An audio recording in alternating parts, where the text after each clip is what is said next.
Hey Hera, how you doing? Good, good. Surviving. Oh God.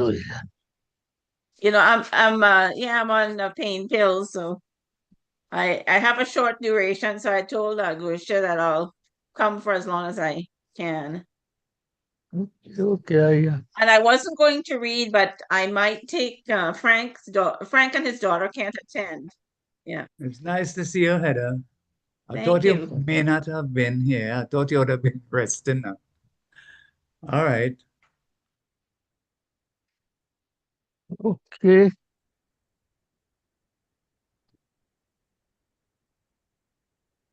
Okay, well, welcome everybody, and I'm not feeling too well today, but um when elected you have to serve, so welcome, and we have love and fet after fet program today. So we'd have some Valentine um team stories, and we'd have some carnival and fet stories today. So I see in my list here that we have Cassie to start the ball, start the ball in. So Cassie, would you uh, present your piece today? Yes, good afternoon again. I have two pieces to present. The first one is called Love and Fed After Fed. I hardly knew anything about love, but from small, I made and had many friends, supported by my five-member family, who were not as interested in the steel pan as they were in Sparrow and his calypsos. When still young, I sneaked out to go and fed. One day, my coworkers planned to go on fed. I said I would go as this was my love. First, we went to a tent to hear Calypso. As a runaway child, I relied on my friends. We then passed by a yard to take in some pan. Of course, none of this approved by family. I had chosen co-workers over family, as if destiny compelled to go to this fest. Though I wasn't so enthused about pan, there was a strong feeling that I would find love among mature women with whom I was friends and who knew the lyrics of many calypsos. After arranging, we went first to Calypso without me saying a word to my family, playing big man, showing off among elder friends, looking forward, anxious to enjoy the fete, whining on a bumper with someone I love, who loved to lime and party to the song of Pan. In the late 60s, most fetes had steel band, which played a wide repertoire of calypsos. Imagine getting closer and closer to my true love. In the back of my mind, what would say family, drowned out by joyous cacophony of fete wailers, bacchanalists, lovers, and friends. Young boy, you really know how to fete, said friends. Hands in the air, I even jumped upon. At 17 years of age, this was my first fete. I learned to sing along to calypsos, not a thought or hint concerning family, only open-hearted fetting after fetting after love. Punished by family, praised by friends, I grew to love Pan, more so calypso. Big man now, I can fet freely with two loves. The end. That was a sestina, which I know Krishna will recognize. And this one is a sonnet, which I know Krishna will also recognize. I'm not very fond of sonnets, but Not to say that I'm not fond, not in the habit of writing songs. But I made an effort here, and hopefully it's a good one. Love at first flight. This time, she said she paid the mortgage herself. Drew near love's gate, where trained dogs do bark, and stroked my conscience, patting down their fur, then searched within where she had left her mark. It was because my touch had made her so enraged. Tears turned eye contact to tinted lens, the darker side of death we came to know. Vows I broke before marriage was hinted. This lasting love which he had grown to care, with children, known as honest and as kind, attested to by those who did not dare complain. Transparency colored their mind. We always met like flowers in her garden, where wind did pass without a word of pardon. The end. Thanks for listening.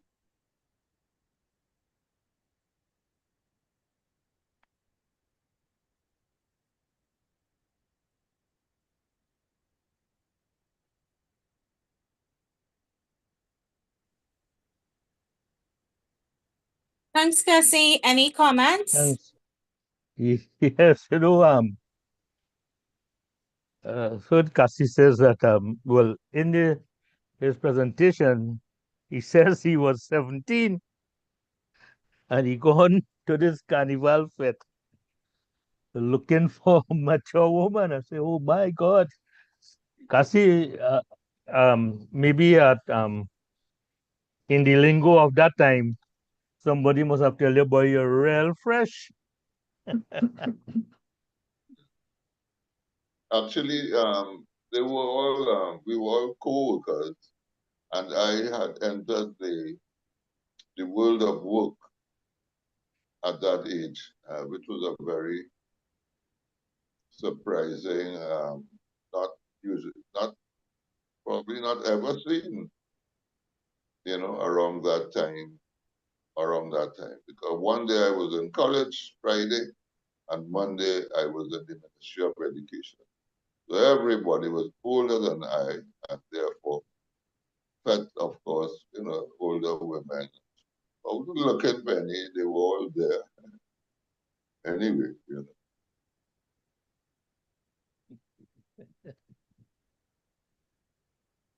All right, I could just say Cassie's choice of form, the sestina and the sonnet, shows that he is undertaking challenges. The sestina more so than the sonnet. Both of them have their challenges, but I have never written a sestina.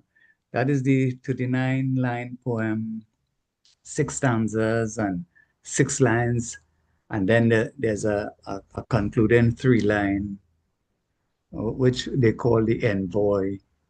You're using certain rhymes throughout, right? That, to me, that is tougher than the sonnet. The sonnet is, of course, 14 lines. And if you're using a meter, you use the iambic pentameter. If you're not using the pentameter, the iamb, if you're not using the iambic pentameter, you could just use 10 syllables. 10 syllables per line, so 140 syllables. And then that too is also structured into 2 parts. You have the octave or octet and the sestet, and the 8 and 6. Shakespeare used it. He had 3 quatrains and a couplet. And then the other popular one was the Petrarchan sonnet. That used the 8 and the 6. 8 lines and the 6 lines. And then and moving from the 8 to the 6, you had the okay, right. After they ate, you have what is considered like the turning point in the sonnet. So both challenging forms, and I could recommend using challenging forms like the sonnet and the sestina to anyone wishing to venture into poetry writing. It requires great discipline, and to see Cassie undertaking that is to show that he really worked as a disciplined poet with these two forms, the sestina in particular, which he seems to love more, as he said, as he mentioned at the start, more than the sonnet. Thank you, Krishna, for that expose there. Well done. Anybody want to say anything about the content? What about you, Cynthia? Well, I always say that I am here just as a proofreader. I am not a writer, but occasionally I feel the urge to put down a few thoughts. But I enjoyed what you read. I'm not disciplined like Krishna to have everything, in the specific form and so on. But it was very enjoyable and very interesting. Yeah, well, if I could add a little bit on the content for the sestina, I like the line, punished by family, raised by friends. To me, that's the climax of that poem. Punished by family, raised by friends. He began to enjoy his two loves. I like that line. Thank you both. Thank you, Cynthia. Thank you. Okay. Any other comments? Well, I always like Cassie's imagery, and I suppose it's because I'm living away from Trinidad that it brings me back to my roots. His the imagery. So that's really what I appreciate. I guess being a failed artist, that's what I appreciate, the color and the images. So thank you. Very well done, Cassie. Thank you, Heather. I was going to call on you, but you volunteered, so thank you. Sometimes it's hard to I jump in. I just want to add that I might not understand the technical aspects like Krishna, but I do know what I like and what I hear and what I like. And thank you, Cassie. I liked it very much. Thank you very much. Okay, so any other comment before we move along?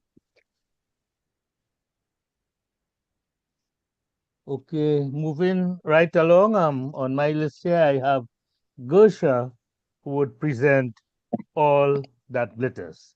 Take it away, Gersha. Hi, thank you. I am doing a short story, which I don't always do short stories. So I'm more of a poetry girl. Tishelle was deep into a WhatsApp session with Roshan when she heard Audra call out, "Girl, what happened? You didn't plan to do the people walk today?" "Who you know does walk on Carnival Friday?" Tishelle called back before shooting off her last WhatsApp message. "Babes, you send the money for my outfit yet? If I don't get it before lunch, I can't go. Even if ticket buy. Sad face, heart, kisses." Tishelle slid the phone into her back pocket and left the stockroom. She didn't look at the phone again until she felt it vibrate. The money reached her account. "Audra, cover for me now. I had to run to Nancy's pharmacy for something. My head hurting me." Everything was falling into place. For weeks, she'd been asking Roshan to give her money for the fete he was taking her to. Her shoes, her nails, her hair, her makeup session. And finally, she got the last bit of money for her outfit. Roshan and Tishelle lived 20 minutes away, but sometimes it felt like worlds apart. That boy was just plain stupid. How he think he could ask her out and not give her money to go out, then want to be up in she face every time she turned wrong? Raleigh's mother was leaning on the railing with a cigarette in her mouth. Look, money coming, she called out. Tishelle said a quick morning with a smile and walked into an apartment that mimicked hers. Hey, Raleigh, you keep my outfit? I just getting money. Girl, you know how much people wanted this? And my contact not working at Schumer no more. She had to go to Stink and Dirty, and them find she called out too much. Tishelle already had the top pressed to her, so she don't know about doctor note. For $250 she could have got one. Well, you know, if it was store, you wouldn't get this price, right? So I'm feeling like I could charge a bit more. Tishelle spun around and tilted her head. Raleigh, oh gosh, you gonna do me that, boy? You stinker? I stink? You skinning your legs for ticket, and I stink? Tishelle rolled her eyes. She wanted to cuss Raleigh for his cunnery. But he still had her top, and it's the top that made the outfit. She'd seen it in West Mall weeks ago, before Roshan even knew he was going to buy Fed tickets, or that he was going to spend his last 2 weeks' salary on Tishelle. All right, boy. Oh gosh, I'd know you was gonna do this, huh? I go give you 100 extra, but I go have to walk to work next week. Raleigh smiled. He knew Tishelle since primary school. Ask your Indian man to drive you. Tishelle stoops as she pushed the top into her handbag. She had to get back to work before she ended up like Raleigh's contact. The white carpet bathed in a lime green glow that lit up 12-foot white feathers on each side, swaying in the ocean breeze. 2 moko jumbies in white danced on the stilts like clouds came down to kiss the earth just for this fete. Roshan had his hand around Tishelle. From the time he saw her, today he wanted a kiss. But she wanted to walk in flawless. He sulked a bit, but brightened up when they walked in hand. He pulled her towards the selfie wall. Everywhere she looked, there was something spectacular, a visual mukbang. The wall looks like 1,000 movable mirrors with water flowing over them. They took their turn, and a photographer approached. Roshan held her tight, standing behind her. The photographer shouted, "Nice, nice, nice," after each pose. They passed a grass wall, with hands appearing with champagne, then disappearing into the greenery when the glasses were taken. Both Roshan and Tishelle never had champagne and had no idea how to make the hands appear. It was Roshan that noticed the hanging bell. The normally timid Roshan rang the bell and took the glasses. After a few sips, he placed his hand on her back and pulled her to him, kissing her. Without notice, she could not resist. He smiled and said, "You reach with your makeup fresh. Now I could kiss you all night." He didn't care much for the champagne, telling her, "This tasting funny." Tishelle didn't know if she liked it. She wished it was sweeter, like barefoot Moscato, but she loved the look of her holding the flute. Roshan left her side to go get a whiskey served in a coconut with his name on it. Tishelle felt a man whine on her from behind. Instantly, she knew, from the feel of this man, that it was not Roshan's bony backside. She leaned back and gave a little waist before flirtatiously turning around. This was the fete of who is who, and her smile froze. And all her sweet talk bottlenecked in her throat. His laughter broke the spell. Gil, you looking sweeter than ever. Looking good. Mikey was standing.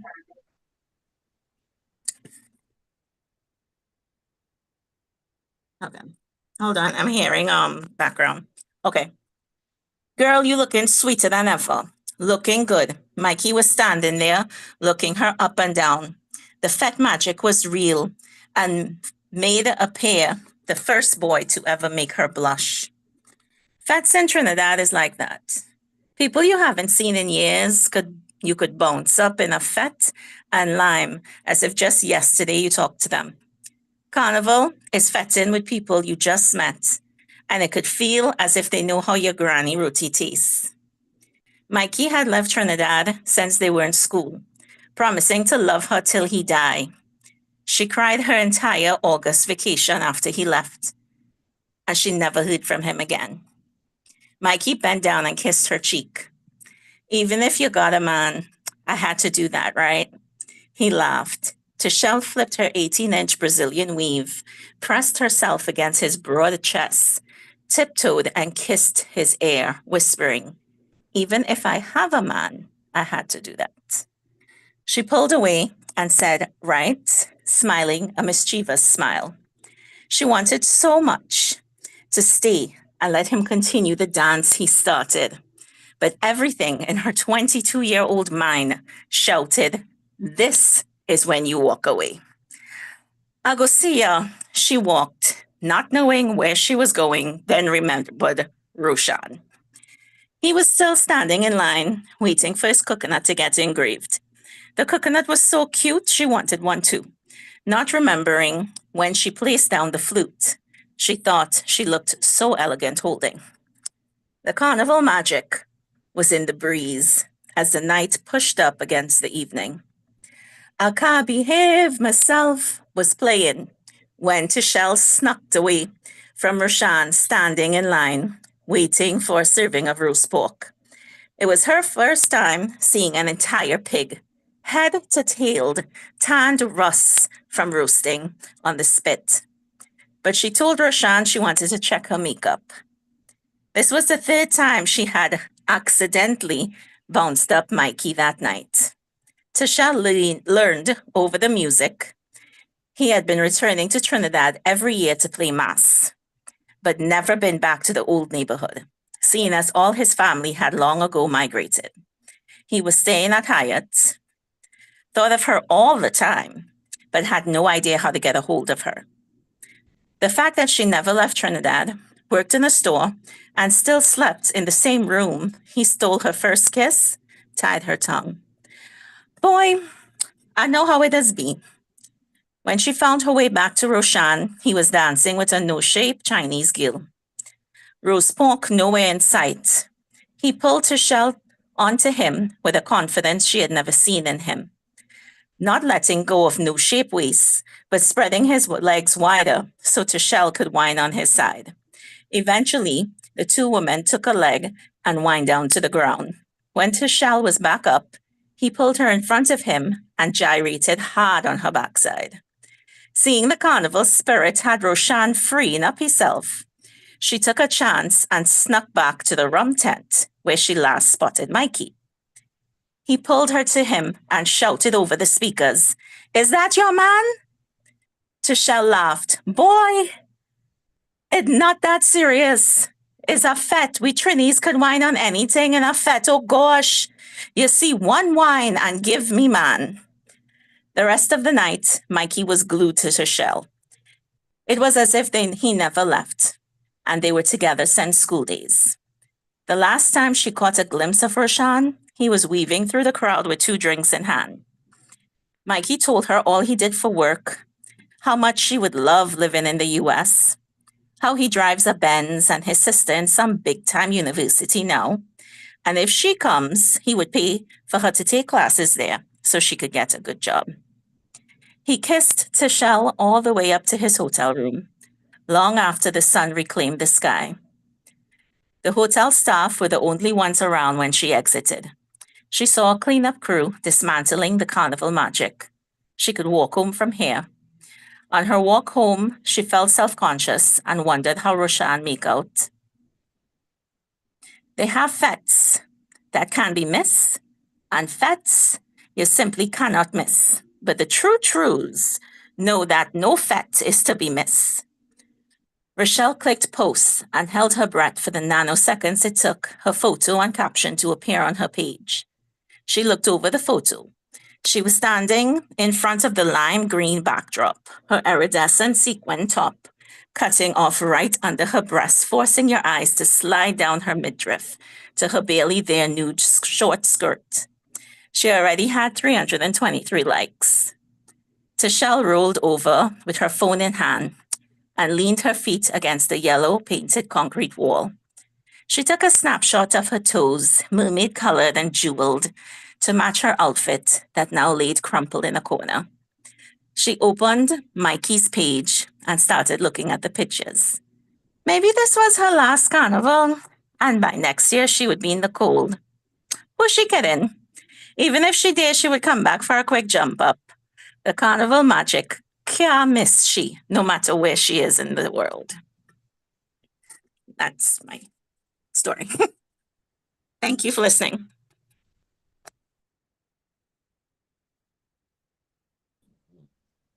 Yeah, man, that's a real thing.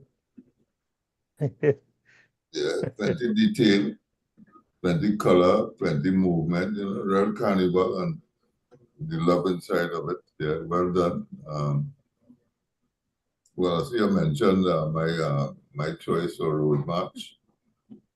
I can't behave myself.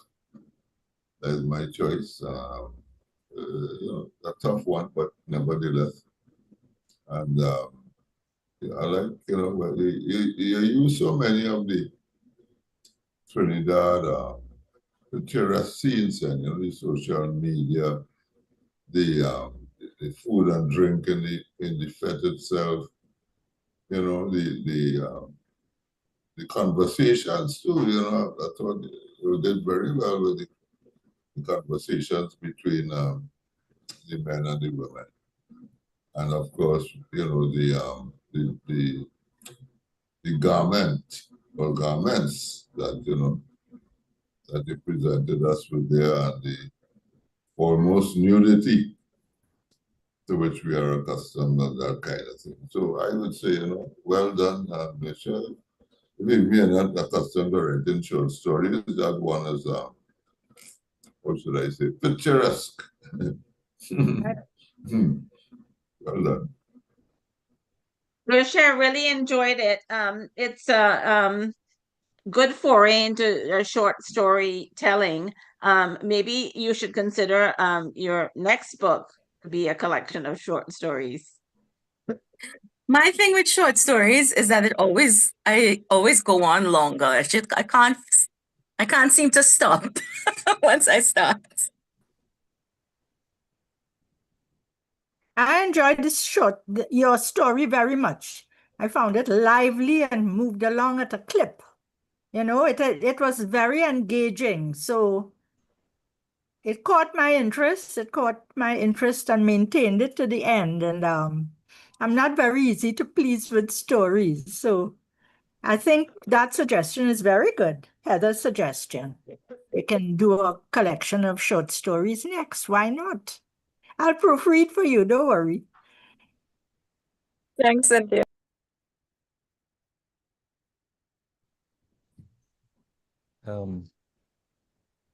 Any other comments? Gusha, I think you have a future in short stories, you know, and maybe you could start writing for these magazines, you know, these romantic magazines like what we used to call Mills and Boone. I thoroughly enjoyed that story. Yeah. Thank you very much. Yes, and well, so oh, sorry. so so did I. You know, I'm sorry, I didn't catch the first bit of it, but it was very engaging, very entertaining, very enjoyable. I enjoyed listening to it. Okay, yeah, keep up the good work. Yeah, we're going to say that romance novels are the world's most bought fiction literature. So, you know, if you join that and you do well, you could make it. Mills and Boons held this way. I was going to mention Mills and Boons before Motilal mentioned it there, but yeah, remember Mills and Boons?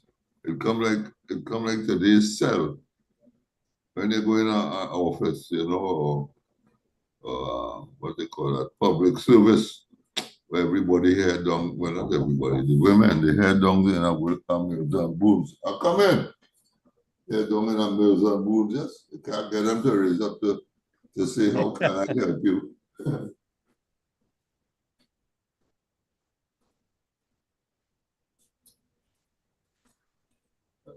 Well, I was following the triangle. Tishel, Roshan, Mikey, and was interested in it.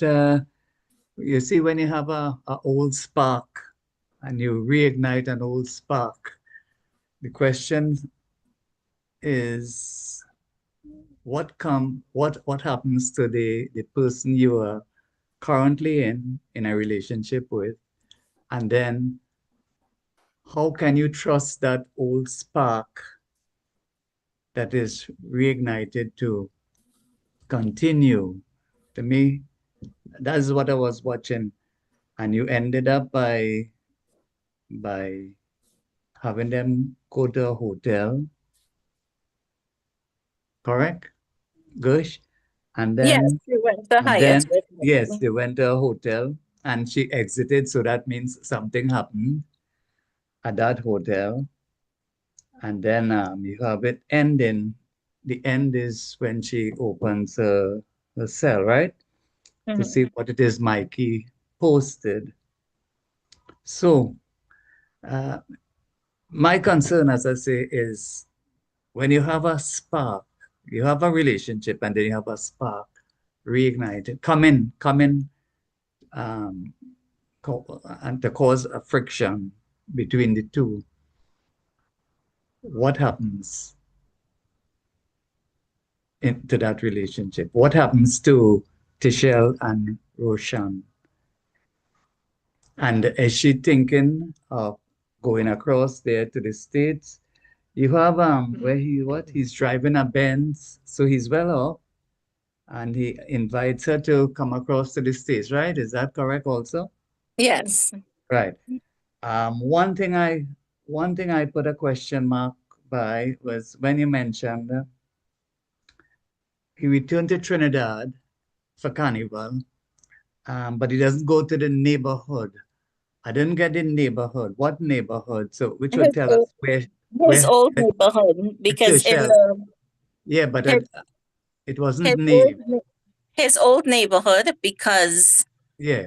in the Go ahead. in the beginning, I laid the foundation that they went to school together, and he left for the U.S. But did you identify like a neighborhood? Did you say like I St. did not James? name, no, I didn't. I intentionally didn't want to name a neighborhood. Just like the FET is based on Hyatt, but I intentionally didn't want to name the FET either. No problem. Yeah, so I did not want to name the neighborhood. Right, so as I say, my but I think I dropped enough clues in there for you to be able to guess the neighborhood, because I talked about her navigating through the buildings, taking the stairs 2 feet, 2 steps at a time, and walking into an apartment that mimicked hers. So I think any Trinidadian would be able to guess. Mimic hers. I heard that. Agency planning. I heard that. Yeah, so, but I didn't want to name a neighborhood. What I wanted to do with the piece, I wanted to write a piece about the social climbing aspect of FETs, what the FETs have kind of evolved into. And that's why I had her doing all these things, getting her outfit from a booster. I had more, but I had to cut it out. I was telling Heather, I really admire the short story writers because I had so much more that I had to cut out for it to fit into the 10 minutes. So, yeah, that's what the story initially That was a started from. prompt? That was a prompter? It was no, I just wanted to make commentary based on the social climbing aspect of the FETs. I like the part where they were WhatsApping and you had sad face, heart, kissing emojis. Is that Mhm. correct? Yes. Yeah, I like that where you introduce that in the dialogue. You had the Yeah. dialogue and then you have sad face, heart, kissing Mhm. emoji. Yeah, that was nice. Yeah. Okay, that is my contribution. But as for Roshan, I tried to make it where he wasn't too much left Well, you out. set I him up. wanted to show- You set him up with a Chinese girl who has Yeah. no shape. I didn't like that no shape Chinese girl. Well, That I to remember me it, the it stories bordered being on told. racist. It bordered on racist thing. I didn't The like. stories being told from Tishel's point of view. I So know, she I know. wouldn't describe another woman in an attractive way, especially when she's talking to her man, whining with her man. Yeah, but you set him up So, with this Chinese girl. Yeah. but we haven't So- heard we haven't heard Roshan's point of view throughout the entire story. The entire story is told from I know, Tishel's I know. point of view. Yeah, correct. So, Okay. because I don't think Mikey have a Benz abroad. Let me just say that. Really? Okay. So it's also a little commentary on how foreigners come back So that is home so that is what I was saying. and make their lives seem more glorious than it is. So that is what I was saying, Gusha. When a old spark comes into your life and it reignites a little time, and you get blown over. Mhm. The question is, how long will that flame keep going for? And you sacrifice in the meantime the relationship that you presently have. That was my concern with this. Not so much the carnival, not the fete, that triangle. Mhm. To shell. There was a part in the story I had to cut out due to time where it showed that Mikey was sharing the hotel room with four other guys, four other friends. So, it kind of hints that perhaps all that glitters isn't gold. Okay. So, yeah. I could send you the entire piece if you want, Krishna. Yeah, if you wish. Oh, okay. Okay, question is for me too. Okay, any other comments, please? Okay, moving right along. We now have Cynthia, who would be doing a piece on love on Valentine's Day and Love 2026. Cynthia, take it away. Thank you very much. I'm looking forward to your reactions to my jottings. So I'll start with the 2024 jottings. If I can find it now.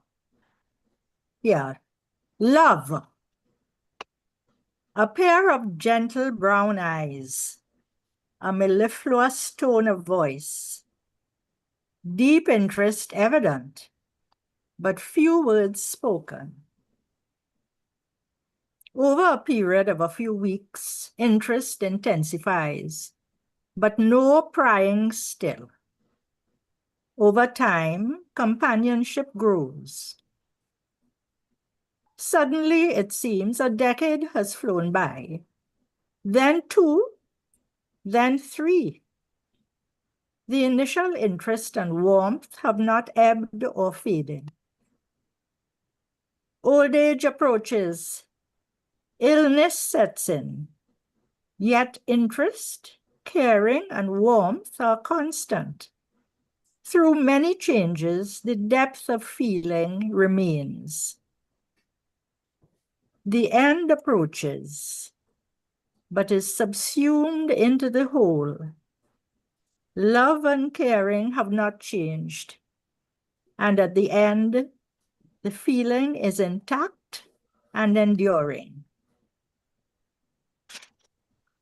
I put this down in February of 2024, but I think it had been germinating before that. My second piece is Thoughts on Valentine's Day 2024. And this is dedicated to the one who did not believe in giving roses or even a Valentine's Day's card. Looking back over a lifetime, one wonders about or examines many aspects of life.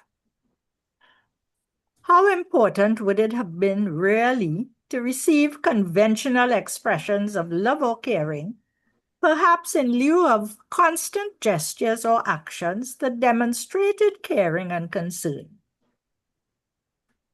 If the special gesture on Valentine's Day underscores deep caring in day-to-day life, would that not be truly significant, rather than an empty or automatic presentation of a token which attaches little or no meaning?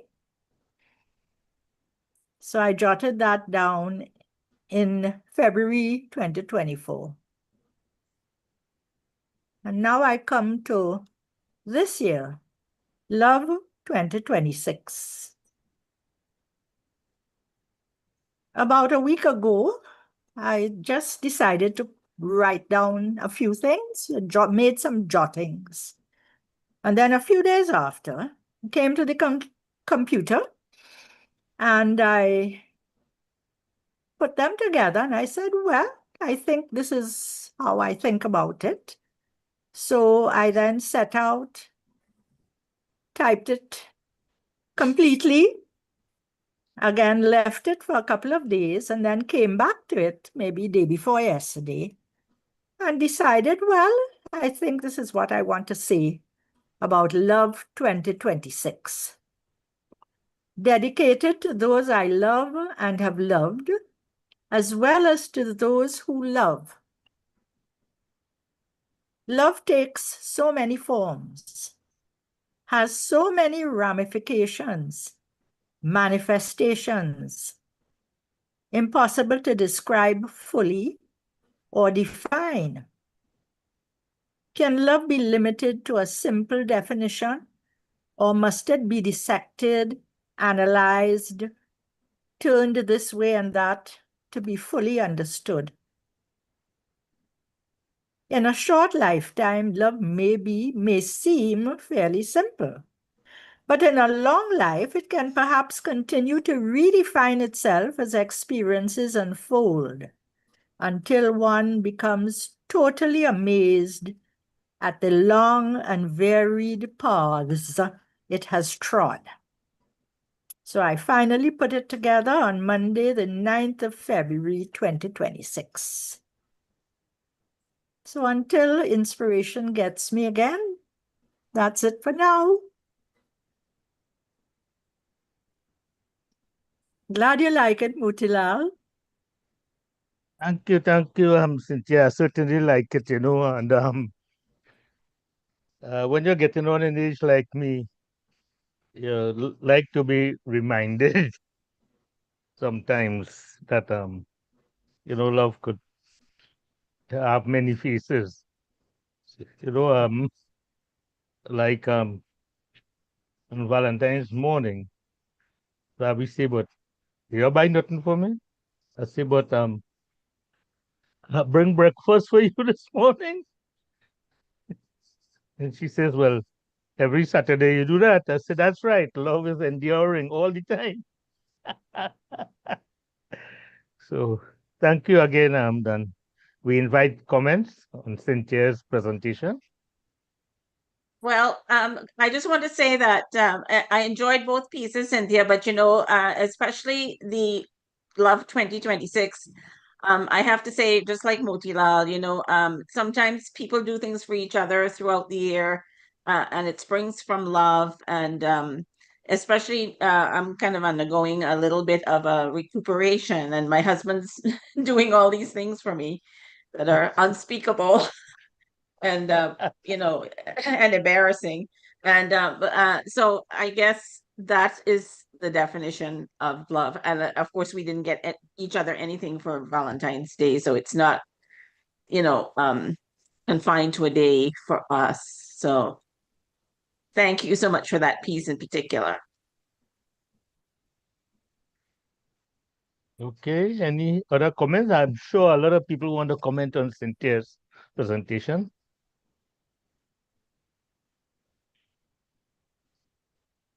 Okay, I Fresh? can say, yeah, I can say, Cynthia, you're talking about jottings. I want to suggest these jottings have the makings of poems.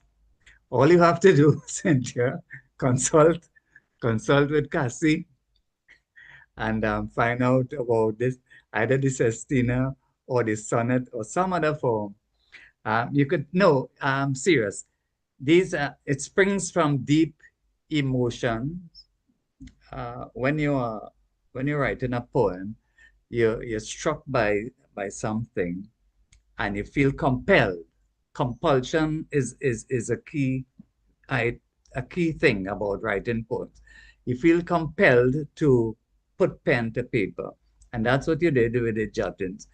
Um, but if you want these jottings now to last a little longer than more jottings, what you could do is shape them into poems.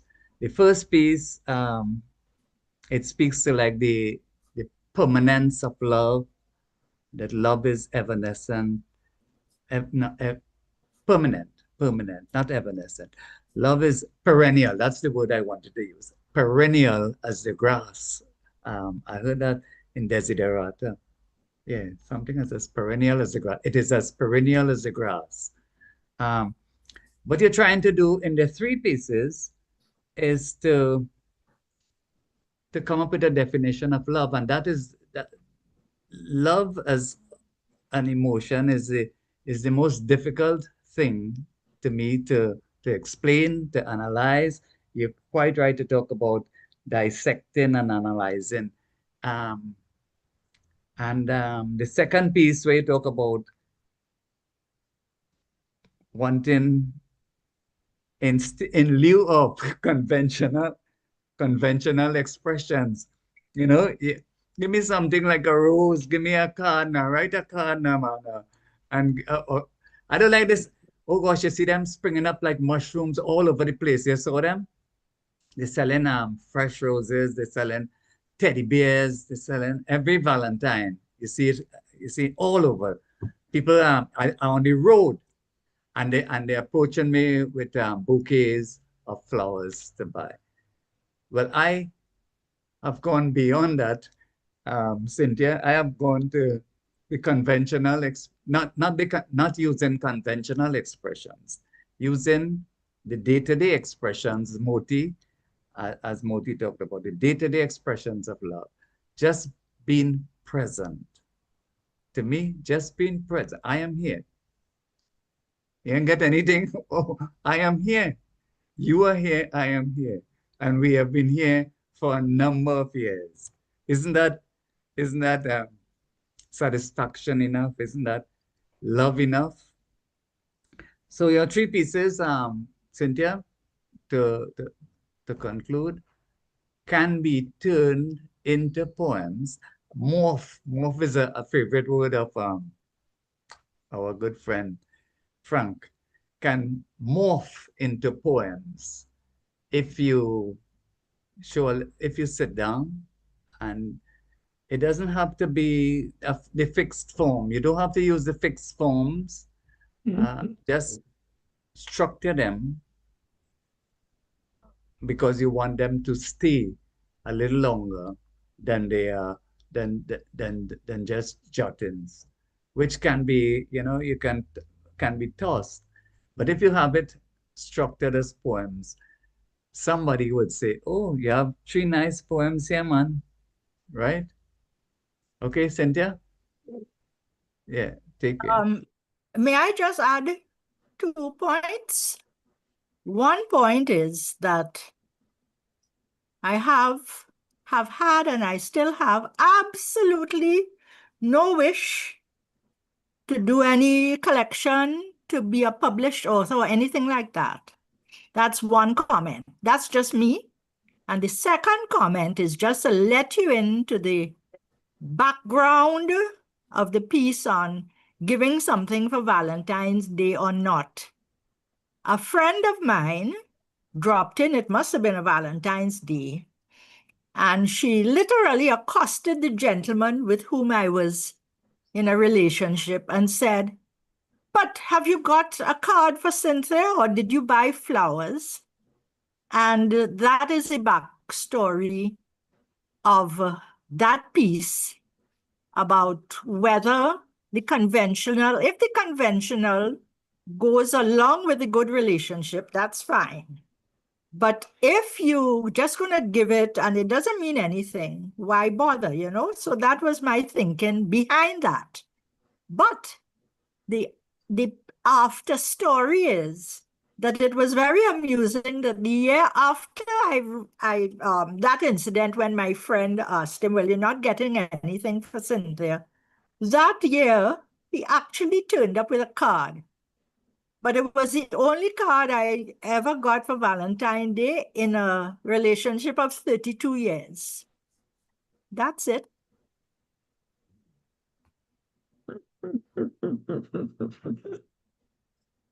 Well, I think that is what Krishna is saying. In spite of your non-desire to write and produce such stories as the last one there, which is an excellent story, and which I think you might include sometime in your jottings, as we call them. These can be turned into, formal pieces. I'm not really trying to insist or persuade, but just to support Krishna's view that they have that potential, and And sorry, I wanted to say more, but I was distracted, and therefore I didn't hear much of what you read. I don't want to take the chance to comment on, piecemeal sort of kind of thing. But from what I heard other commentators say, I gather that your jottings were very powerful, very, how to say, they protruded and into the fine arts, so to speak. That's good going. So sometimes whether you want it or not, people see it in that kind of way. That's fine, because this is the only audience that's going to hear them. They're in a folder for my nephews, and I have background about the family and that kind of thing. But it will all remain private. As a matter of fact, today I'm glad that we have a very small crowd, because I don't really plan to share my thoughts, I haven't got any wish to publish. I'm happy with other people doing it, but that's not one of my anything that would particularly please me, I'm quite happy with a few jottings here and there, but thanks a lot for the points. I'm glad you have confidence, Krishna in particular. I'm glad you have the confidence that, and Casey, that we have the makings of a book or publication. It's okay, that's fine. I am 84 and a half. In 6 months, I hope to celebrate at 85. Doesn't matter to me about the writing, I'm just trying to cope with life. AI, making things on my phone I didn't ask for, and having fun with that. But thanks a lot. Thanks for your suggestions. I like the last story, jotting, that was the last one. The only card in 32 years? Well done. But it didn't matter, the quality of the relationship was fine. So I wasn't worrying about roses or flowers particularly. The general caring was there, mutual understanding. So what it wasn't pertinent really, not a problem. You know what, Cynthia? Were you to, let's say, I'm not pushing it, I'm not really not pushing it, I'm just using this. I'm just using it and full stop. You know that the sex toy that has been distributed, toys that have been distributed to the masqueraders of tribe are called flowers, they are vibrators, which I think everybody knows what a vibrator is, but they're also termed flowers. Wow. So all of that could, as a poet, integrate flowers into some of your jottings. Forgive me. Ay, ay, ay. My friends who one or two friends sent little WhatsApp messages to me.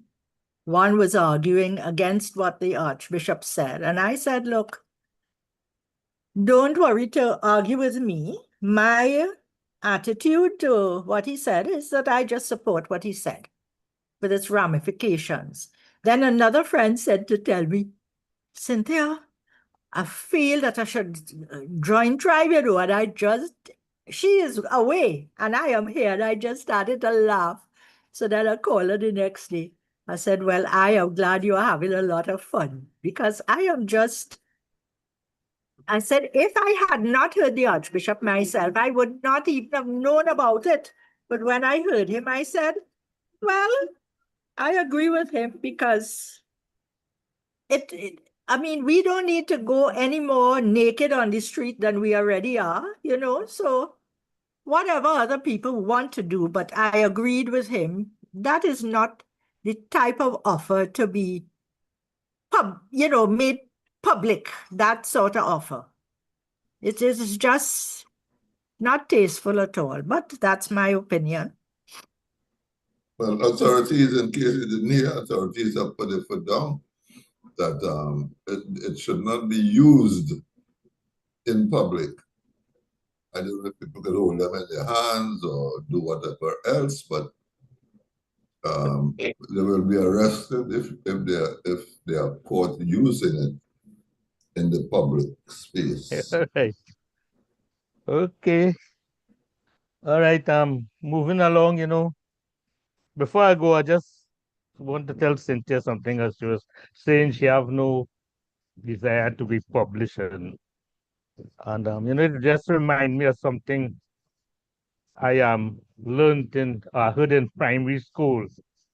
Sometimes most of the things that I still remember um, had their origin in my primary school. And my head teacher used to say, full many a rose is born to blush unseen and waste its fragrance in the desert air. Full many a gem of purest ray serene. I don't know if you could help me with the next line, Cassie.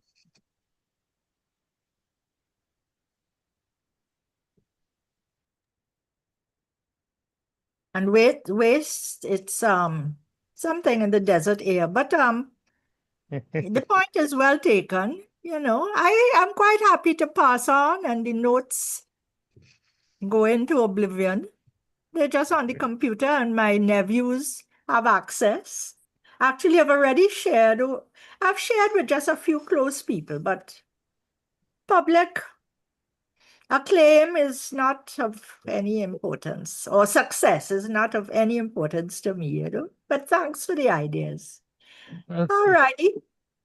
Okay, thank you. And moving right along, our next reader would be Willard Gopal, and Willard would be reading Love is for the Birds. Willard, take it away.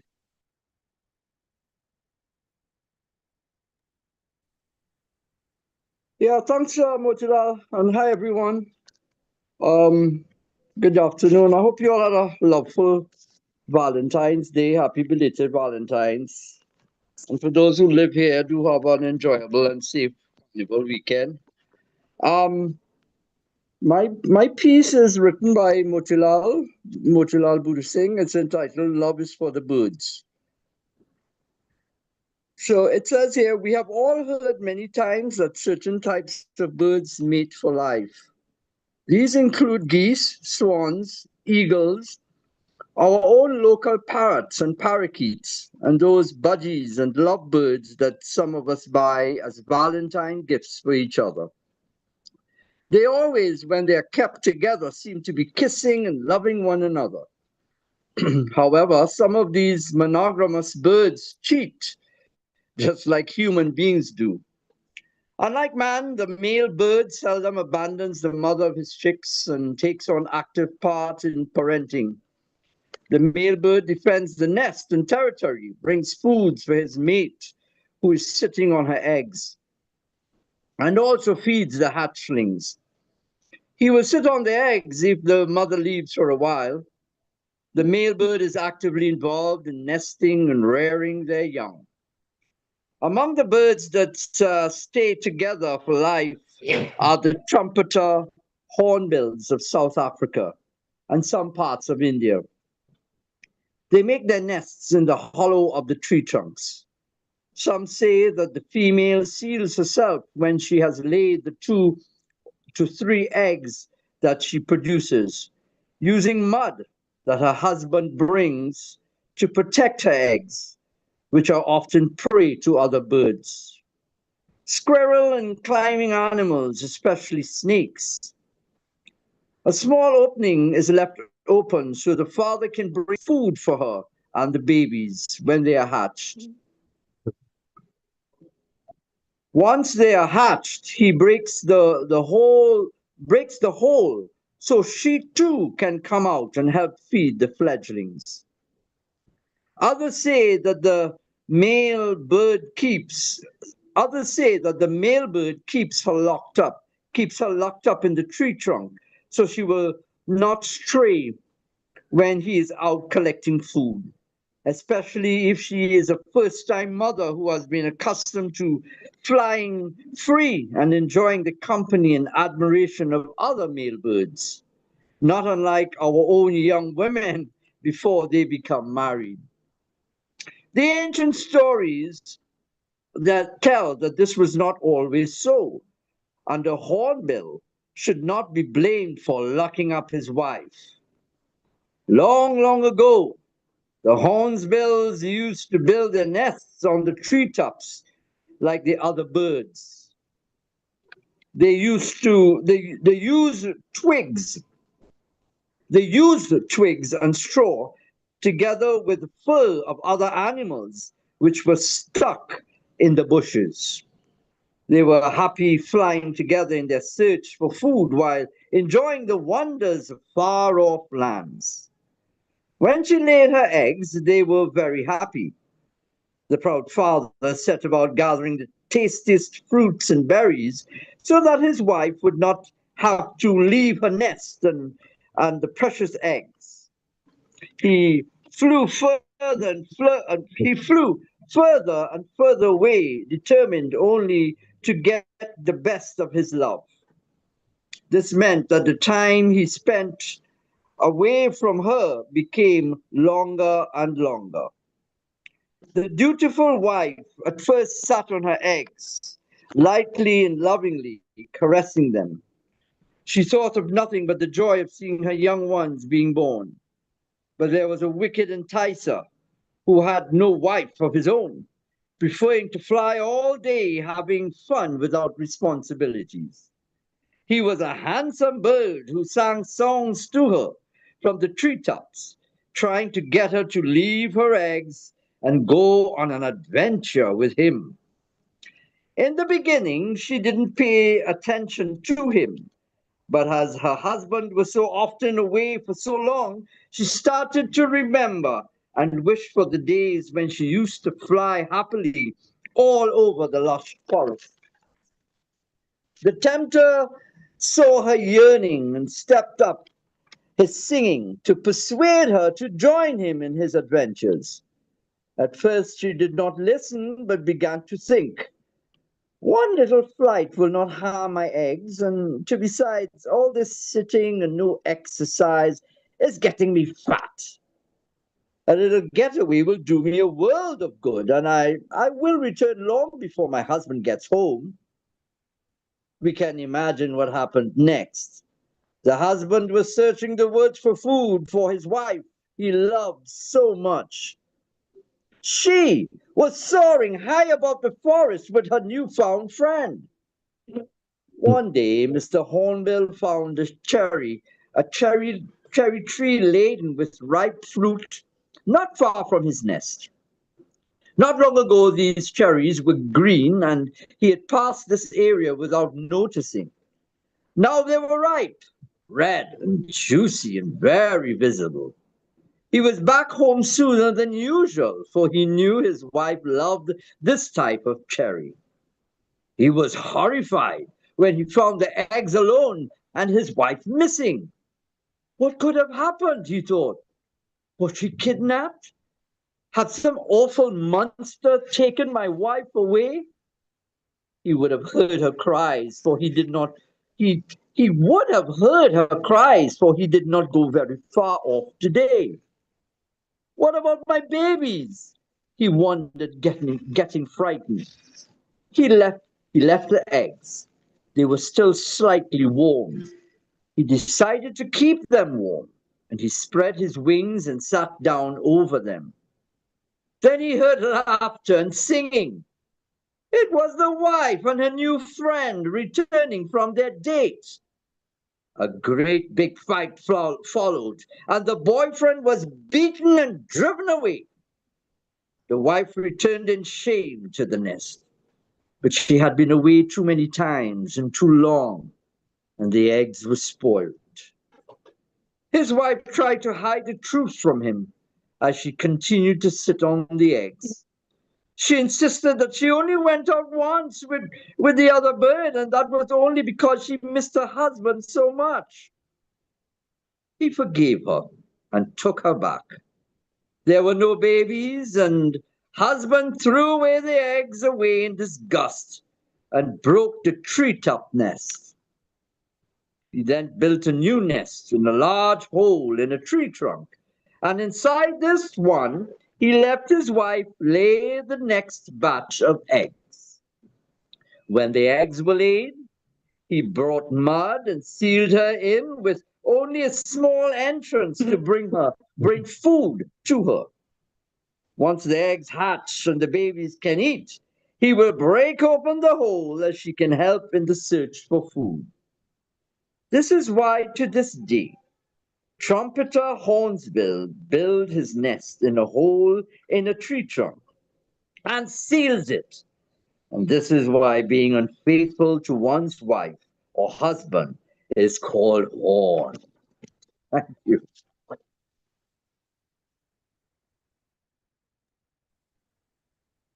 Thank you, Ule. That was indeed a theatrical performance, and Yeah, thank you very nice again. piece. Hope everybody Uh, enjoyed it. The writing. we like the, I like the beard. I like the beard. Yeah, Okay, so thank you. we invite comments on Willard's piece. Well, actually, it's your piece, Mr. B.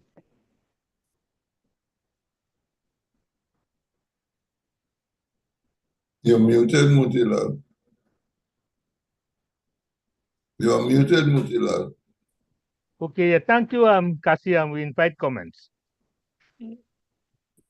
Oh, so that's why I'm not moving there somehow. But yeah, man.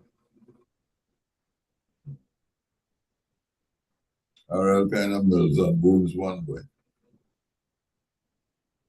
Well done.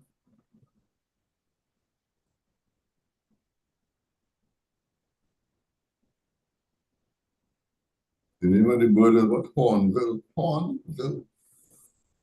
Yeah, Hornbill. yeah. Hornsbill. Hornsbill, Hornsbill. Hmm. Okay, moving right along. I see we have um Right. Moti, Maya Mohan. Yeah, before you okay. move in that there are no other comments, I just want to advertise the book from which that story is taken. Aji or Nani Kahanis. I was following it. I have a copy, my copy. I was following it. Yes. It's a fable. It's a right, Cassie. I saw it as a fable explaining why explains to this day why they build a nest in a hole in the tree trunk and seal it. That's like and we have the fables about how the crab has cracks on his back, right? Um, so that is what Moti explained using this narrative, and at the same time, making comments about love and making comments about betrayal of that love and what we know in local parlance and others other people know this in culture horn. They have Shakespeare has used that and other writers they are aware of this idea of horn.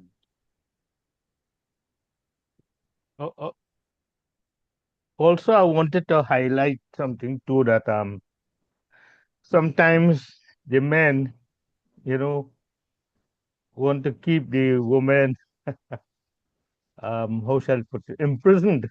Yeah, protect. Yes, Yes, put that's correct. yeah, Yeah, and Yes, yes. and but and it's because of the fear. That's fear. It's because well and when that happens, they start to think about the freedom they used to have before they had somebody permanent, and these thoughts come to their mind. So I was just working on that a bit. So thanks for the comments, and if no other comments, we'll move along. Dolly, you want to say something?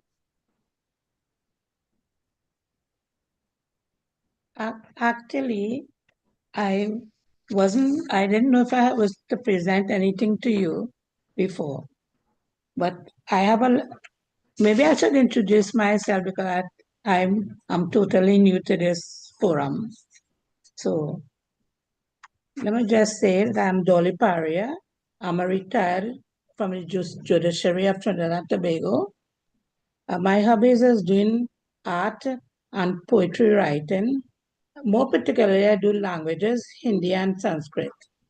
I joined this group because I really want to get the expertise of you all. I'm relatively new to this literary dynamics of all what you all are doing here. I'm not so fluent, and I just want to know how to put my emotions and experiences, both negative and positive, down really well onto paper. But I have a little poem I did because you said the theme today is on carnival and love. And in my background, you see my backdrop there. You see something, a part of my art presentation, which you could term like some form of carnival representation or something. So I'm a little nervous, so just bear with me. So I will name it today Kaleidoscope. So I start. Like a colorful butterfly, my inspiration comes, then flies through the door. And like a red hot ember, now blackened, my mind nags me more and more. Ah, yes, Christmas. Red, green, silver, and gold. I will craft a pretty art, strong and bold. Ah, the new year comes. Blessings, resolutions, good cheers, fireworks illumine the sky, yet nothing done, oh my. Why? My inner voice states, no, no, no, not accepting that. Get your paper and start your art. Then one imperfect line meets another. A not so wrong circle dances to greet the other. Why bother? Still unaware of theme or content, this unreferenced portrayal does not even know yet what it represents. Maybe the trajectory will be in your perception. For me, fate lets it flow, an outpouring of my introspection, perhaps a carnival costume invention. The end. Excellent stuff. Nice. Beautiful. That is I am not too long in dabbling into poetry. This is the emotions just come to me like that. And it comes usually with some form of art inspiration as well. So the backdrop you will see is the part of that can capture the whole thing for you to really see. So that was it really. Glad to perform before you all. I'm really Thank you, nervous and too. thank Yeah. you, Dolly, and welcome again to the group. And I like that line you have there. Get your paper and start your art, and you have your art behind you, and you have your paper to write on. So thank you for that piece, and I invite comments. Cassie was going to say something. Well, there's a term for when you write to a piece of art. I think it's called ekphrasis or something like that. Ekphrasis, and so you are doing that. I also think that the rhyme is unforced, natural, and that certainly means that you have had your ear to the ground in terms of local language and probably calypso and soca and so on, where rhyme is of the essence in these departments. Because I found that you were rhyming internally and at the end of lines also, and they made a lot of sense. Then they contributed to the flow. The content of what you were writing there is really fits to the theme. Love and fet after fet in the love section. Not just amorous stuff, but love for the art form and for more than one art form, for the drawings and the decorations and the writing down of the words into poetry and that kind of thing. And then fet after fet, because your backdrop is shows it gives a festive feeling then, and I was looking at 16, I think it is, queens for this year. Photos of these 16 queens. And here is the best array of photos that I have seen in years. And I am wondering how the judges could make sense of separating those queens that paraded for the finals and so on. Really, I mean, if you should see them, really, really beautiful. I hope they come out in some magazine when I say local stuff. Nevertheless, congratulations on what you offered us today, and I think it is well befitting the title of the theme of today's program. Ms. Dolly. Thank you. Yeah, well done. Dolly, I just want to say keep going. I really enjoyed your piece, but also because I appreciate visual art. I like when visual art and poetry or prose comes together. So congratulations, you're on the right track. Just keep doing it. Thanks very much. Thanks. Yeah, but I saw from your contribution the tension. Just what Heather just made reference to, the tension between the visual and the verbal. Because you got the inspiration and then you started a craft and you Mhm. don't know where this was going. That all that Yes. all that is what happens with a writer. You get the inspiration and you start to write. One thing I have said this here and I've said it to other places. Never trust your first draft. I used to think my first draft is the best thing ever. But with experience and so on, you got to never trust your first Mhm. draft. You think it's the best, and the following day you look at it and you start to Yeah. make changes and so on, right? Mhm. It comes. Um, so I thought it was a good piece. I got the tension between the verbal and the visual, and but it looked like the visual won out because you talked about a carnival costume, right? Um, where line meets another, the flow now. The flow is moving in an unexpected towards an unexpected end. You don't know. So to me, that is something that you can explore if you're thinking of your writing poems, the tension, and that was part of Walcott's tension also because he was also an artist and a poet. He has a number of drawings and so on, right? He started off as an artist actually, training to be an artist, and then he went to the word. But of course, in his poetry, you have painting.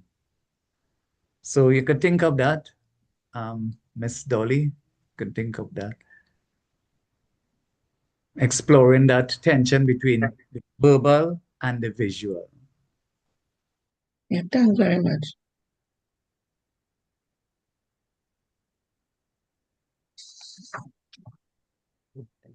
Did any other comment?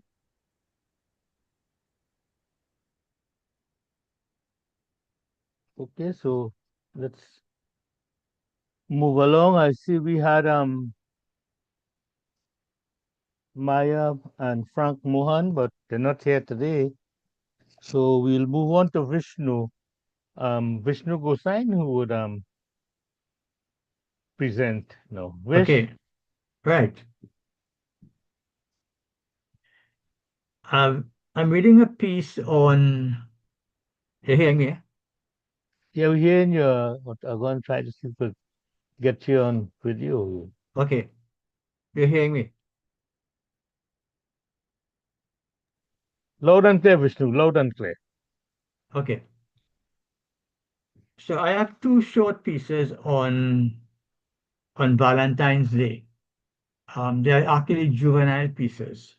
So I'll read them and you say what you think about them in the end.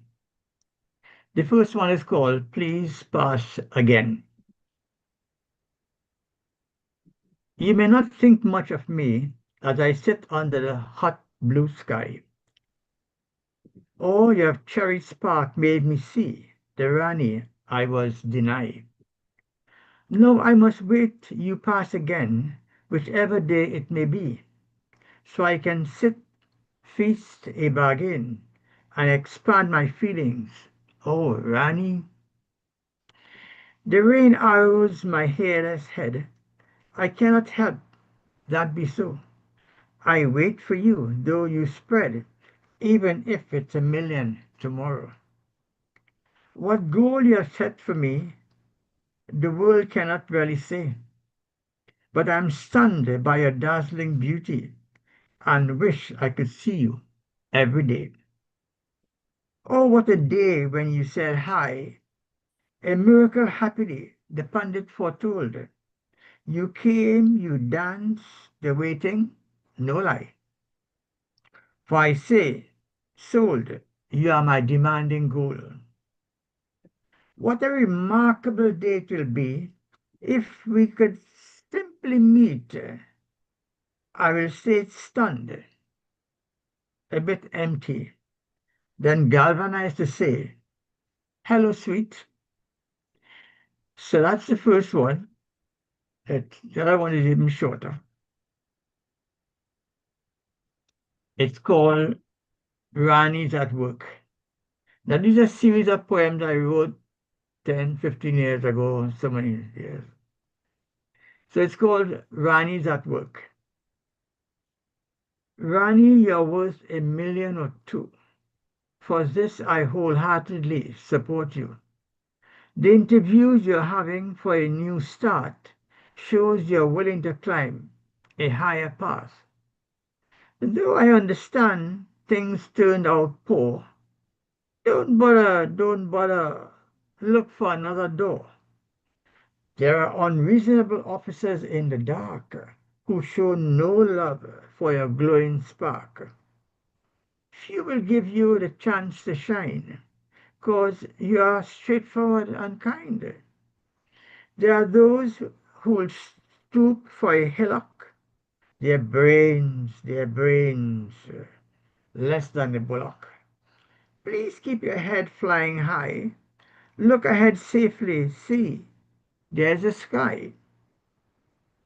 Far away, yes, can be conquered, you know. One step will take you to dawning tomorrow. If I were you, I'd just simply carry along. Meanwhile, oh darling, I'll sing a loving song. That's it. Thank you. Thank you, Vishnu. Notice that, you call your piece Rani. You're talking about Ranis, and that is Rani in Hindi is queen. And on this Valentine period, that we refer to our woman as queen. So I particularly like that. And Noah, any other comments, please?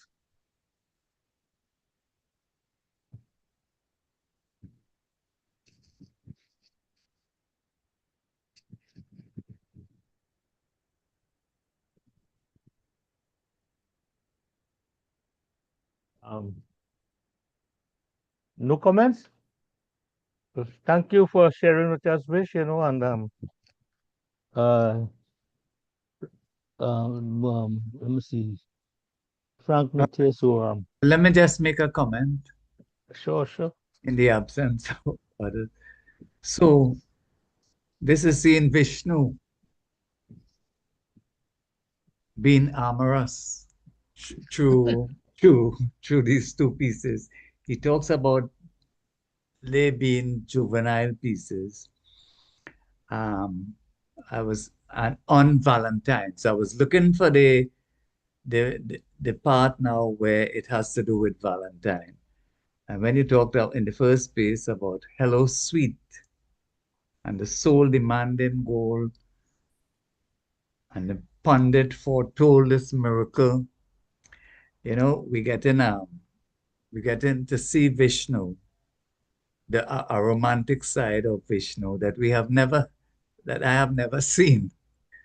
And Rani's at Work, just what Moti talked about. Yes, I put the word queen. The Rani is his queen. And darling, he uses the word darling and loving song.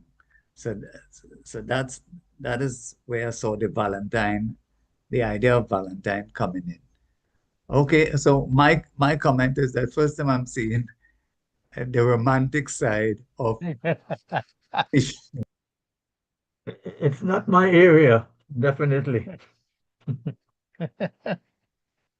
Oh no. One thing I want to just add, and when he talks Vishnu, when you talk about the pundit foretold, or some words like that, um, were you alluding to the Pacha. arranged marriages and the reading of the patra and Yes, things like that? yes, yes. because some of the older people would say that the arranged marriages last longer than this other boy meet girls kind of marriage.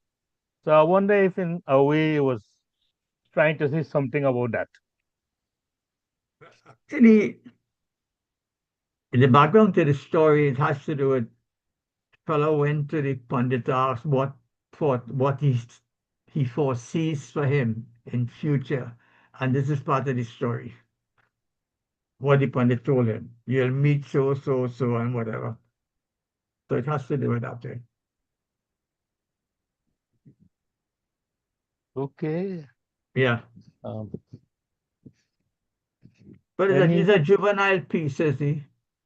It's more of a teenager's kind of story, not an adult kind of thing.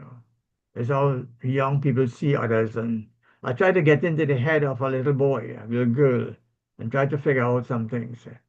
And that's how those stories came up here. They were more like stories before, but then, as Krishna was saying, you turn them, the notes, into something that will last. Okay, thanks. Okay, thank you. Any other comments?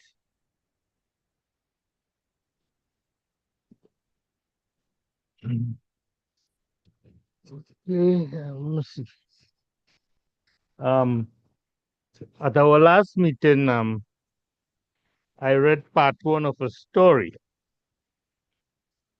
okay, about two fellas, Rajnath and Nirmal. So today I'm going to conclude that story with this piece called Tara's Choice. Coach, you could highlight me there?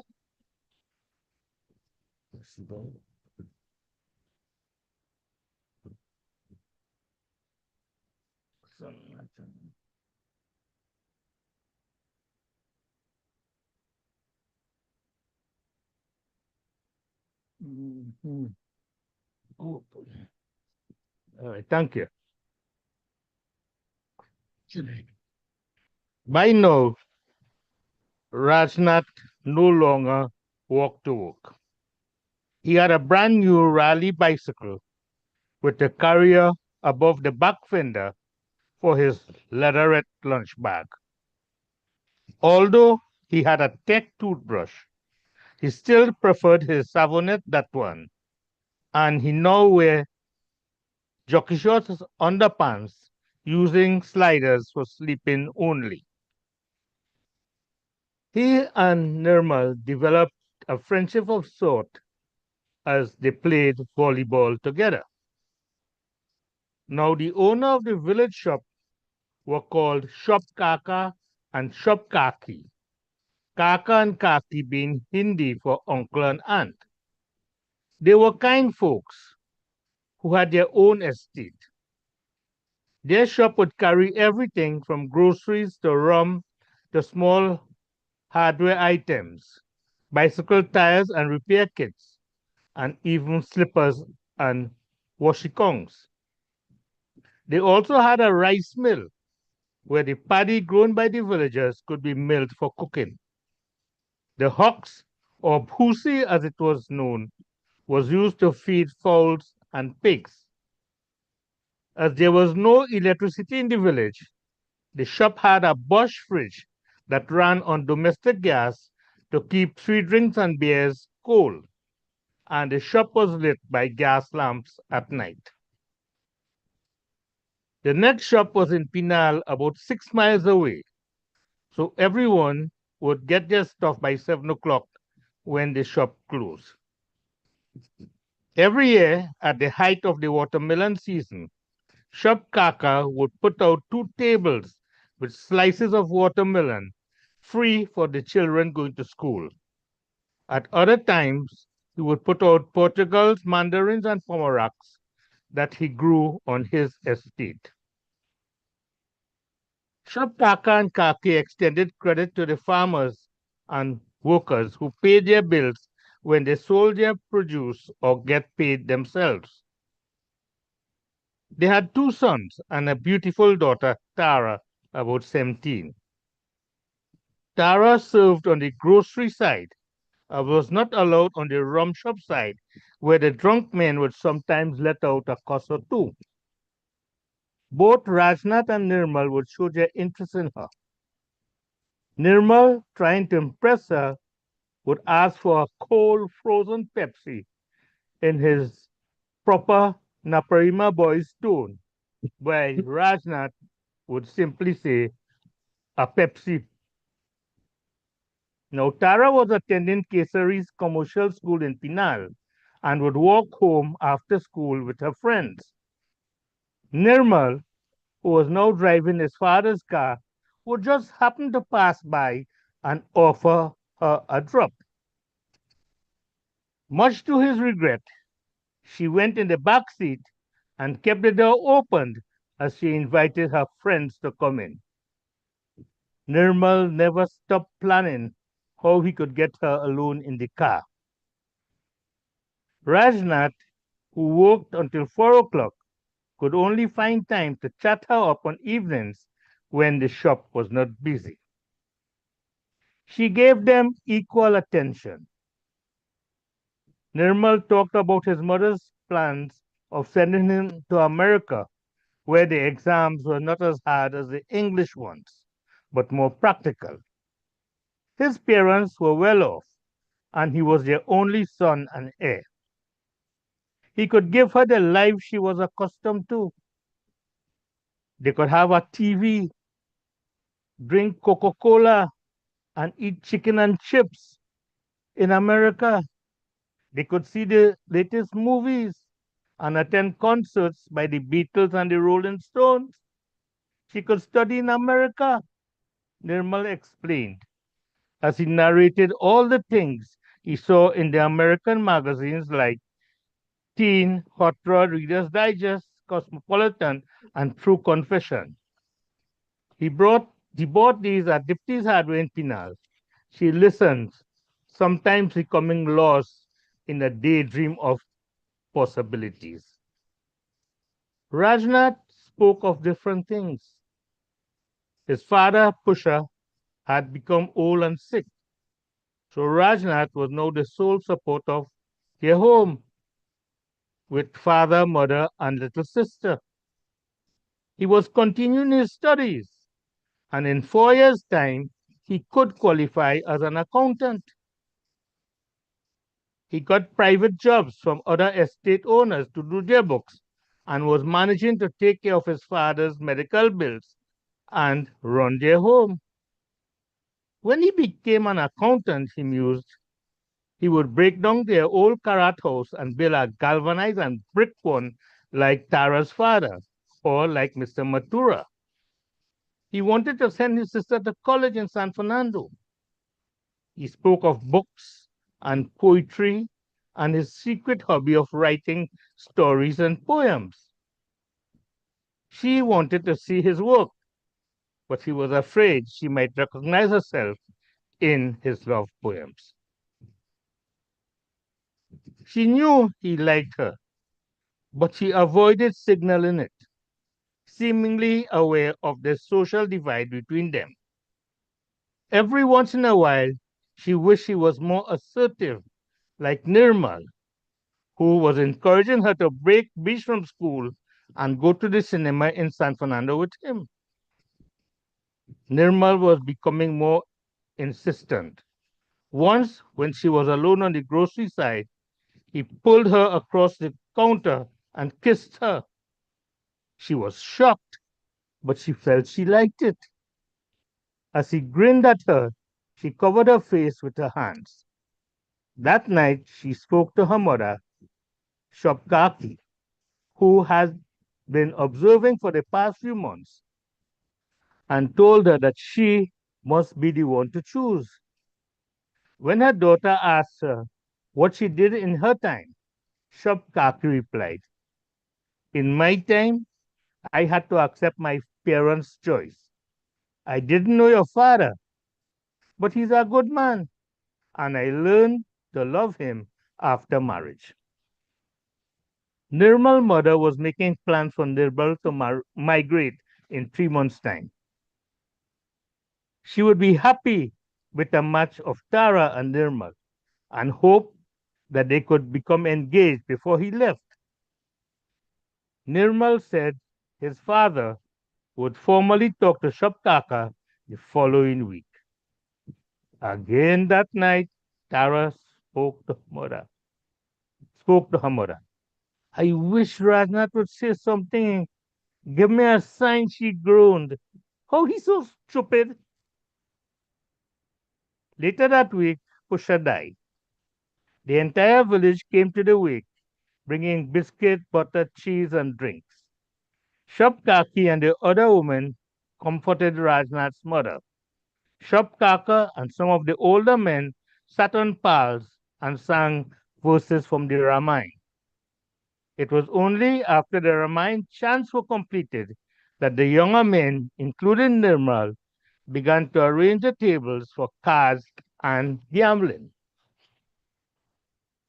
When at midnight Shopkaki signaled that she was going home, Tara asked to stay a while and talk with Rajnath. Most of the folks had left, except the card players who would stay until daybreak. And talk Tara and Rajnath did, like they never did before. They talked about their childhood, their memories, the school days when Rajnath already had a crush on her in ABC. They told stories about embarrassing situations. They talk about their fears, the things they love and didn't love, their shortcomings, their ambitions, and most of all, their future. They were surprised when the dawn came and the day for the funeral, as they still had so much more to talk about. The funeral was almost completed. Rajnath, his mother, and sister stood near the coffin as the Pandit asked that the immediate family perform the final arati before others did.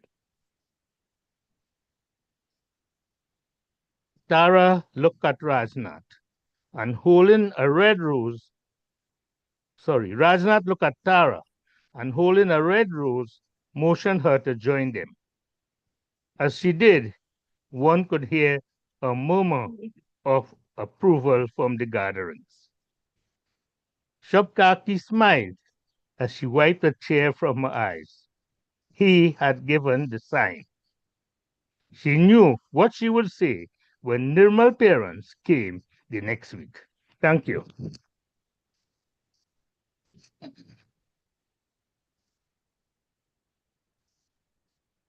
Okay.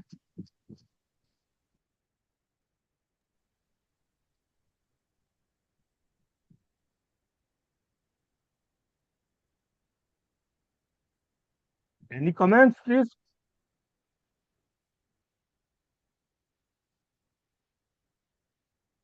I would really like to see that story and the first part and the second part grow into a novel. I think you capture a disappearing countryside that no other writer, as far as I know, has done it like that way. The only person I could think about is Edgar Mittelholter in Guyana.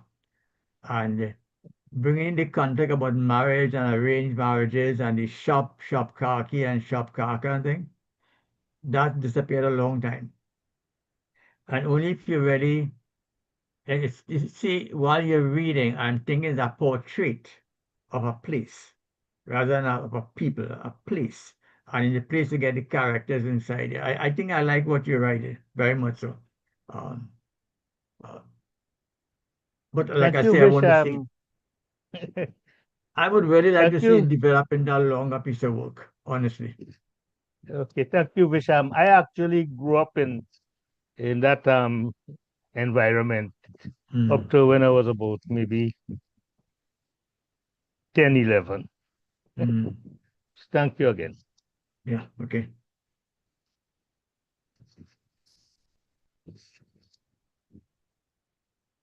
Okay. Any other comment?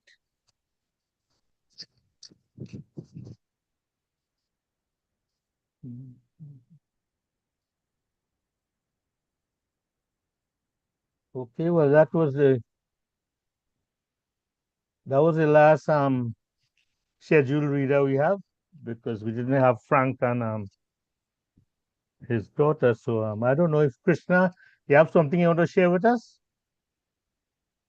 Are you asking, what you say, asking answers? You know, I always have something. Yeah, well, I told Gersha up front, I was just sitting and taking the proceedings. Just to get back to your story, I like the ending.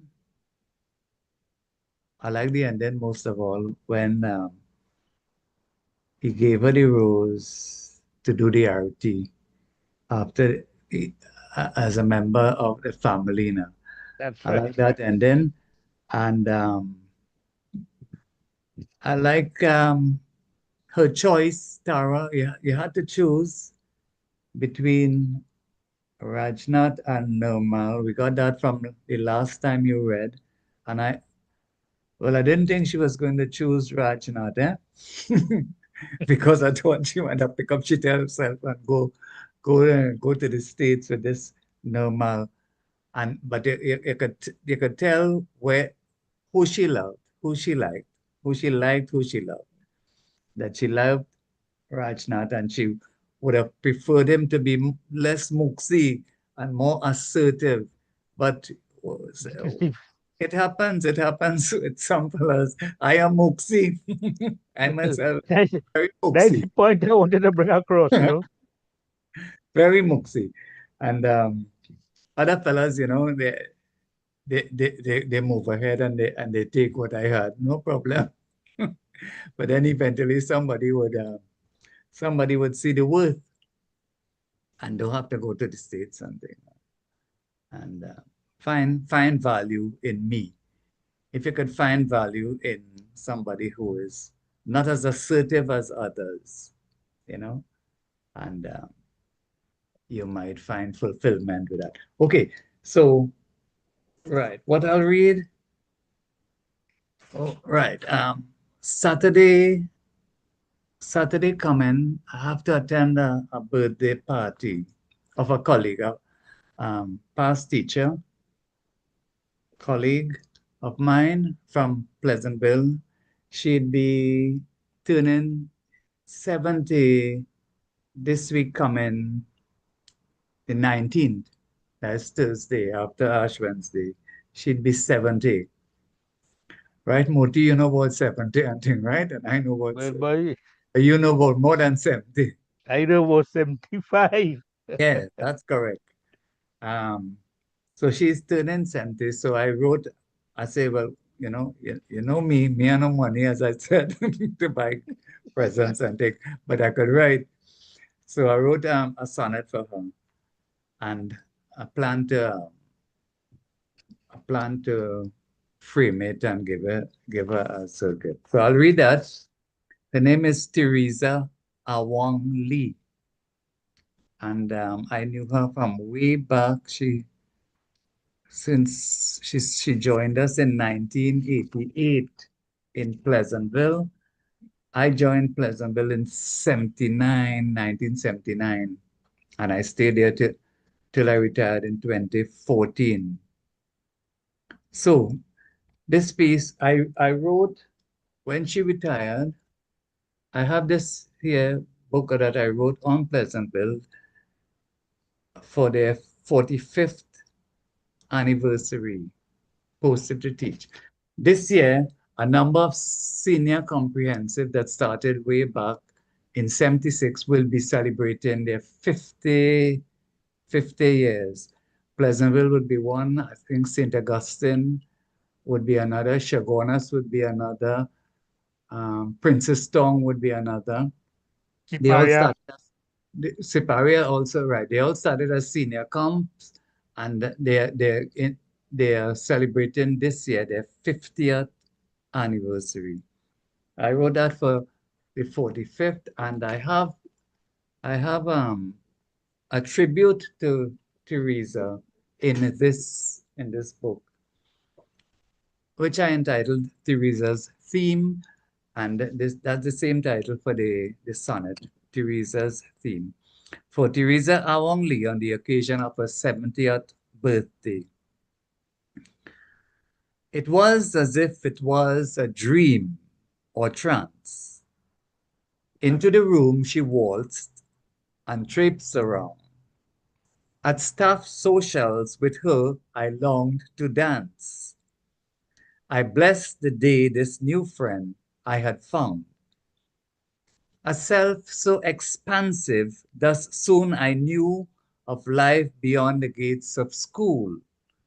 Mother of three, bonded to home, close. The value of roles she played, treasured like no other. As for the countless friends to her spirit drawn, to her bosom close, to her dear heart closer, doors to her humble home, your visit at any hour await. From the start, a soul she is, game always for a line. She selflessly will share her precious time. That encapsulates what Teresa Lee, Awang Lee, is. Thank you. Thank you, Chris, and for those who was thinking about the kind of gift Krishna give. This is what I got for my 75th birthday. It's nice to So see although you, he man. says something I treasure, so although he says that he just have the words to offer, but even the presentation, the framing, and all that, I know Krishna does extend himself when he gives gifts to his friends. No more Krishna, thanks for this wonderful gift. Yeah, you're welcome.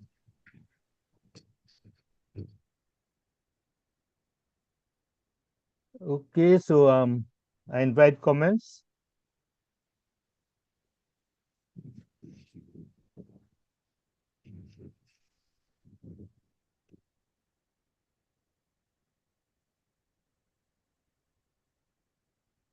Okay, Dolly, you want to um tell us about your first experience with reading with us today?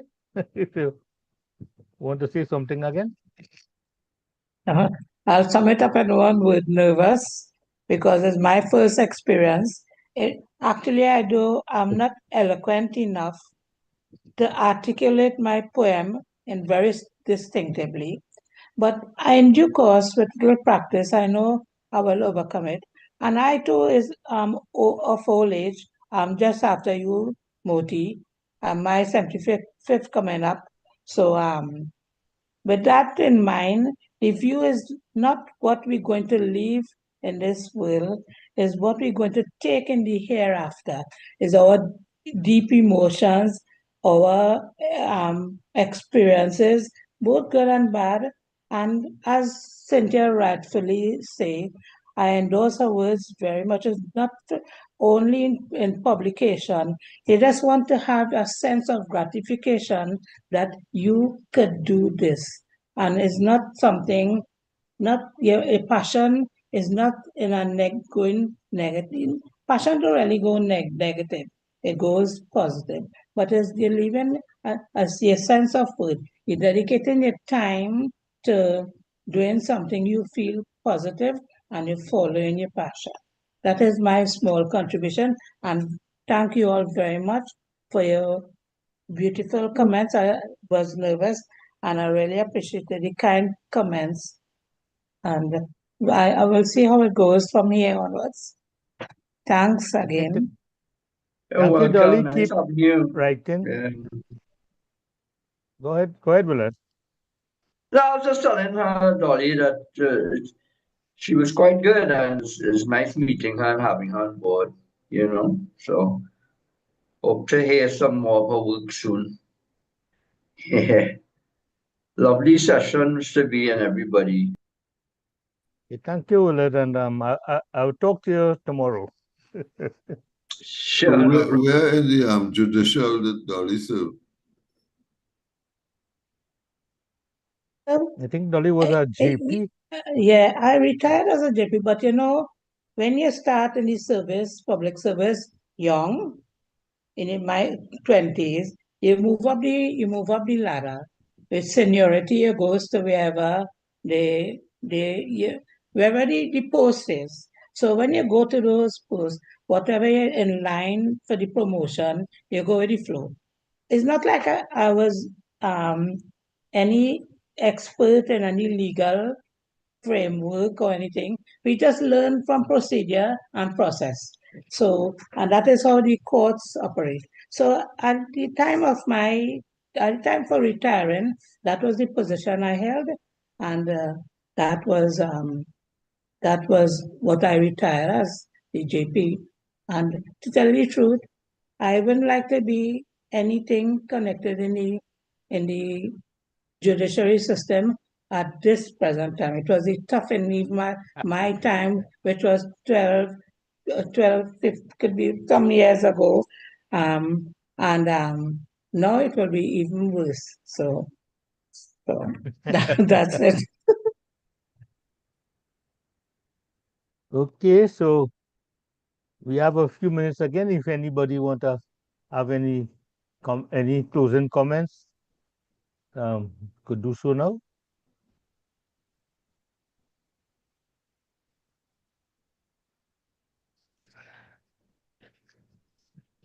Okay, then, well, I think we had a wonderful meeting today, and we'll meet again in 2 weeks' time. I would be emailing everybody if we have a team what we'll do next week. And I want to thank everybody for attending, and wish you all a pleasant afternoon and belated Valentine greetings, and do have a lovely and a safe carnival. So once more, thank you, and Okay. bye. Enjoy your carnival.